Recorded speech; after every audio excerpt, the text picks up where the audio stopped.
Hello everyone, welcome to my another vlog. আশা করি তোমরা সবাই ভালো আছো, সুস্থ আছো। আর আমিও খুব ভালো আছি আর সুস্থ আছি।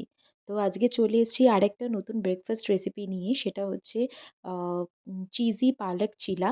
তো চলো দেখে নেওয়া যাক আমি কিভাবে বানাচ্ছি।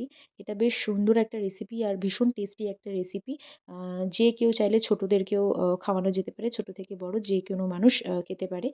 আর তো তার জন্য ফার্স্টেই আমি একটা গাজর আর একটা ক্যাপসিকাম নিয়ে নিয়েছি। নিয়ে আমি ভালো করে আ সেগুলোকে ধুয়ে নিয়ে আগে গাজরটার ছোকলা ছাড়িয়ে নিয়ে তারপরে ক্যাপসিকামটাকে মোটামুটি রাফলি কয়েকটা টুকরোয় কেটে নেব। কারণ এগুলোকে আমরা ছোট, ছোট করে কাটবো না। এগুলোকে আমরা গ্রেট করে নেব। তো তারপরে আমি ও একটা বাটির মধ্যে গ্রেটারটাকে নিয়ে আমি ভালো করে গাজর আর যে ক্যাপসিকামের টুকরোগুলো আছে সেগুলোকে ভালো করে আমি গ্রেট করে নিয়েছি। কারণ এগুলোকে টুকরো, টুকরো করে কাটলে না তারপরে চিলাটা বানাতে গেলে ব্যাটারটা ভীষণ মোটা হয়ে যাবে।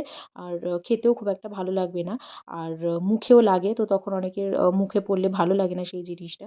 তো তাই জন্য আমি এটাকে গ্রেট করে নিয়েছি একদম মিহি করে, যাতে এটা ব্যাটারের সাথে একদম মিশে যায়। ভেজিটেবলটাও যাতে আমাদের খাওয়া হয় আর এদিকে আমাদের যাতে মুখেও না পড়ে মানে বাজেও না লাগে। আর এদিকে আমি কয়েকটা আ পালং শাক আমি ভালো করে ধুয়ে নিয়েছি। ধুয়ে এটাকে আমি মোটামুটি একটু ছোট, ছোট করে কেটে নেব। কারণ এগুলো সব আমি আ মিক্সিতে দিয়ে আমি একটা পেস্ট বানাবো। তো তারপরে আমি একটা মিক্সার গ্রাইন্ডার নিয়ে নিয়েছি। তো মিক্সার গ্রাইন্ডারে আমি ফার্স্টে এখানে প্রায় ১.৫ কাপের মতন বেসন দিয়ে দিয়েছি।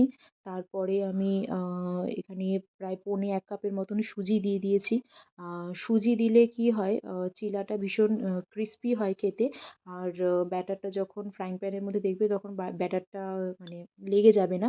ফ্রাইং প্যান থেকে সুন্দরভাবে উঠে আসবে। আ তো তাই জন্যই আরকি সুজিটা দেওয়া। আর তারপরে যে পালং শাকগুলো আমি টুকরো করে কেটে রেখেছিলাম, সেগুলো আমি দিয়ে একটা আর অনেকটা জল দিয়ে আমি স্মুথ একটা পেস্ট বানিয়ে নিয়েছি। তো দেখতেই পাচ্ছ আমি আম যে গ্রেট করে রাখা ক্যাপসিকাম আর গাজরগুলো ছিল তার মধ্যে আমি পেস্টটাকে ঢেলে দিয়েছি। ঢেলে দিয়ে আমি ভালো করে এবার ব্যাটারটাকে মিশিয়ে নেব। মিশিয়ে নেওয়ার পরে আমি এখানে স্বাদ মতন অ নুন আর কিছুটা রঙের জন্য আমি হলুদ দিয়ে দিয়েছি। দিয়ে দেওয়ার পরে আমি ভালো করে এটাকে মিশিয়ে নেব। আর এখানে আমার অ ব্যাটারটা না আ মানে একটুখানি মনে হচ্ছে যেন না একটুখানি বেশি গাঢ় হয়ে গেছে। তো তাই জন্য আমি ব্যাটারটাকে পাতলা করার জন্য আমি এখানে আ আরেকটু জল দিয়ে দিয়েছি।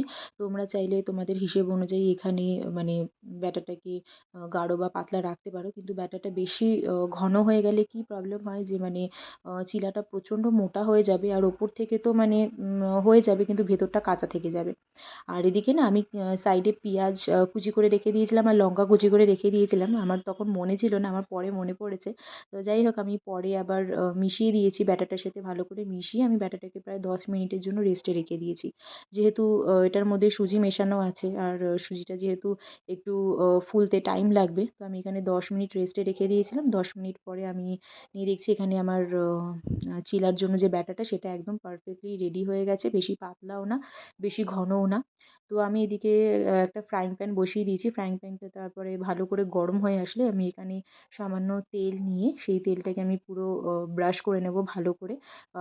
ব্রাশ করে নিয়ে তারপরে আমি ফ্রাইং প্যানের মধ্যে আমি চিলার ব্যাটারটা আমি দিয়ে দেবো ভালো করে দিয়ে তারপরে আমি একটুখানি হাতা দিয়ে একটুখানি ছড়িয়ে দিয়েছি যাতে ভালোভাবে চিলাটা একদম ভেতর থেকে প্লাস বাইরে থেকেও সুন্দরভাবে একদম তৈরি হয়ে যায়। আর এদিকে চিলা আমার মোটামুটি প্রায় রেডি হয়ে এসছে, ব্রাউন হয়ে এসছে দেখতেই পাচ্ছ ওপরটা। এবার তখন আমি সেই মুহূর্তে আমি এখানে কিছুটা চিজ আমি গ্রেট করে পুরো চিলার মধ্যে দিয়ে দেবো। দিয়ে দেওয়ার পরে আমি এটাকে ১ মিনিট একটু ঢাকা দিয়ে রেখে দেবো যতক্ষণ চিজটা মেল্ট হচ্ছে। তাহলেই আমাদের তৈরি হয়ে যাবে চিজি পালক চিলা। আর এটা খেতে দুর্দান্ত হয়, অসাধারণ লাগে।